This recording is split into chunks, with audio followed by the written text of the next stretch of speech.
Hello everybody, my name is Sage and welcome to this video everybody. In this video, I'm going to be going over 5 more types of players in Pixel Gun 3D. The last video I did on this topic did really well, as you guys can see here, and so I decided that it would probably be a good idea to go ahead and make another one with 5 new players that I didn't talk about in the last video, guys. So we got 5 more stereotypical types of players for this video, so I hope you guys do enjoy it. And I do want to say, if anybody does get offended, if any of you guys are this type of player in the game, don't worry, this video is just for entertainment purposes. I don't want anybody to be mad or upset by anything that goes down in this video. So guys, that being said, if you do enjoy it, like I said, boys, be sure to click that like button and also subscribe to the channel because I do post videos every single day. In fact, I'm gonna try to be uploading too, but that's another story.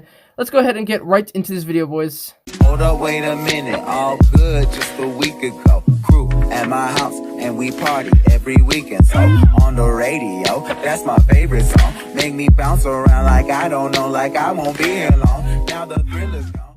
Right guys, so the first type of player that I'll be talking about in this video is called the helicopter. Now, why do I actually call it the helicopter?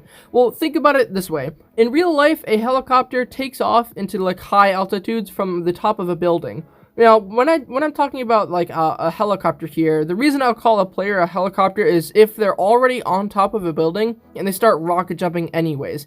If you're on top of a building already and you rocket jump, that's exactly like how a helicopter is. They just take off from the roof, you know, and they'll come back down after a while. But with this, guys, the people who rocket jump, even though they're already on top of a roof, it just makes no sense to me. If you're on top of a roof, you already have the height advantage that you're looking for. You know, people who rocket jump are looking for that height advantage as well as being able to dodge all shots without having to put any skill into it.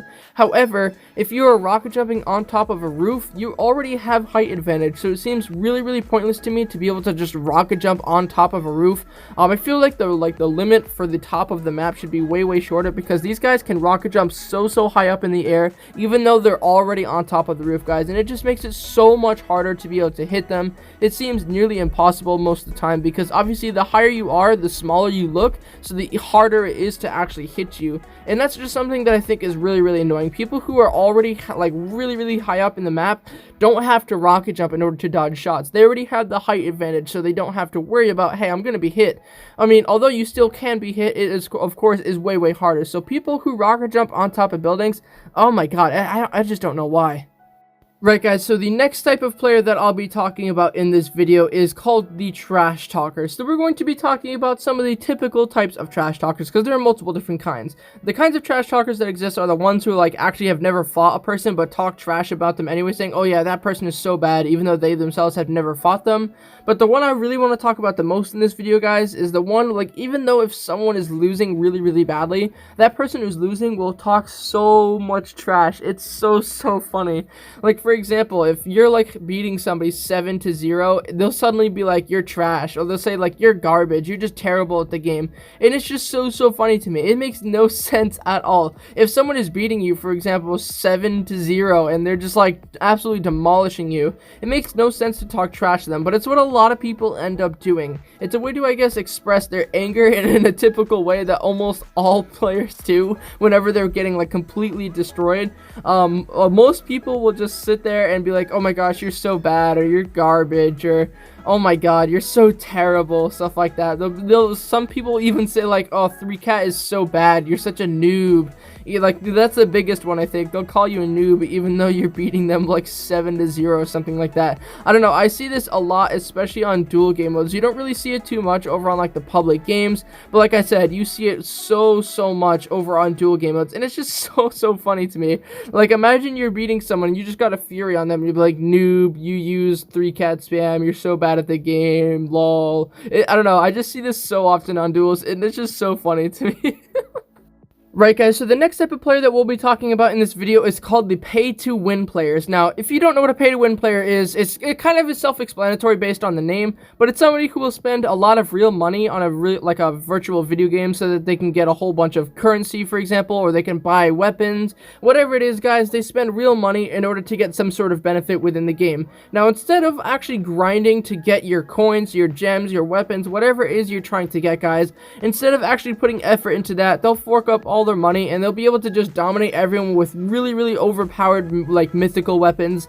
And for example, here you can see my loadout here. This is a typical loadout for a pay-to-win type player. Somebody who's using all mythical weapons, or all weapons that have to be crafted. They probably bought the parts for him, or they bought a whole bunch of gems so that they can keep going. Unless the person is like a really OG type of player and they've been playing for a really long time, they're gonna have a lot of those weapons as well. But if somebody is just absolutely spamming weapons that seems like nearly impossible to get, like this applies a lot for battle passes too. For example, like as soon as the battle pass comes out and you see somebody who's using like the final weapon, that's because they just bought the entire battle pass. I see that far too often, guys, and a lot of the times the people like they'll do like I don't know, they'll just do a bunch of chores for the mom or something like that, and then they'll come on to Pixel Gun 3D and spend like $100 or more or something like that and just get all the battle pass weapons, all the tiers, a whole bunch of gems, and so much more, guys. These types of players tend to ruin the game for people who actually grind, because oftentimes the weapons are so overpowered that it's not really fun to play against. So next up, guys, we're going to be talking about the pro who uses aim assist. Now, what do I mean by this? Well, a lot of players who are actually good at the game, as soon as aim assist came out, they threw that on their account and they just started abusing the aim assist like crazy. Now, I'm not saying all players do this, but a lot of players do use aim assist even if they don't need it. Aim assist was intended to be for players who are new to the game. It was intended to make the game a lot easier for someone who isn't that great at the game to start with. So, unfortunately, guys, a lot of people do abuse the aim assist feature of Pixel Gun, and what it does is it seems pretty self-explanatory. It helps your aim out, but it helps it a lot more than you would think. It actually drags your entire screen over to where that person is so that you can hit them super easily, and a lot of 3-cat spammers do this. It's not even players who are new to the game, it's players who have been playing for a really long time, and they'll just start using aim assist. Why? I don't really know. And the funniest thing that they do as well is they'll go ahead and try to deny it. Like here, I'm using aim assist in this clip, and they'll be like, nah, I'm not using aim assist, bro, you're capping. And they're like, even if they want to send you proof or whatever, they'll just literally turn it off and then send you a screenshot with it off or something like that, even though they're definitely abusing it. Like, sometimes it's so obvious. Like, if they're looking a completely different way and they just suddenly, like, perfect accuracy flick at you and they're hitting those shots almost every single time, even though they're a good player and they're still using that aim assist, guys, it just seems so obvious, and it's just really broken, honestly. A lot of, like, good players who were good at the game start using aim assist, and it makes the game so much less fun to play, especially in duels. Right, guys, so the next type of player that I'll be talking about is the player who thinks that they're the best player in the world. Now, a lot of the times, this guy will end up being in, like, noob lobbies, and they'll get, like, 30 to 40 kills or something like that, and the nearest person to them has, like, 6 kills, and they'll just think, oh my gosh, I'm literally the best player in the world. And, of course, this is sort of like a type of trash talker, but not really. The person, like, actually means, they actually think that they're the best player in the world. They're not being ironic or anything like that. They'd be like, oh my god, I'm so good. Like, for example, you can see, this is a really dramatic example, but if you're using like a default weapons up against him, they'll just start spamming weapons like crazy at you that are like super overpowered, and they'll just start destroying all the noobs in the lobby, and then they'll be like, oh my gosh, I'm literally the best player in the world, I can beat any player in the game.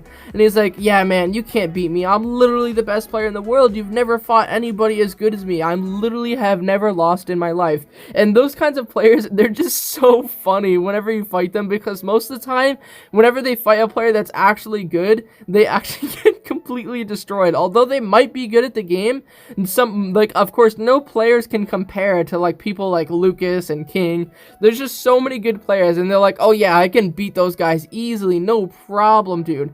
And I don't know, it's just so funny.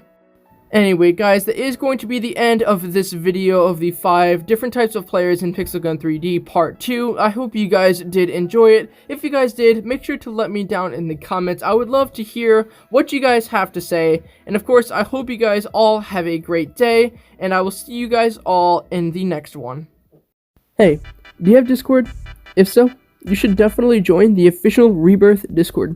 The link to it is down in the description. As of right now, we have nearly 2,000 members who are constantly looking for people to play with in the Pixel Gun 3D community. When you join, you can have easy communication with me and everyone else, and it's definitely a really good place to socialize. You know, there's always people who are looking for people to play with, there's always a bunch of good vibes going on, and yeah, this is definitely a good place for you if you have Discord, so what are you waiting for, man? Go join it.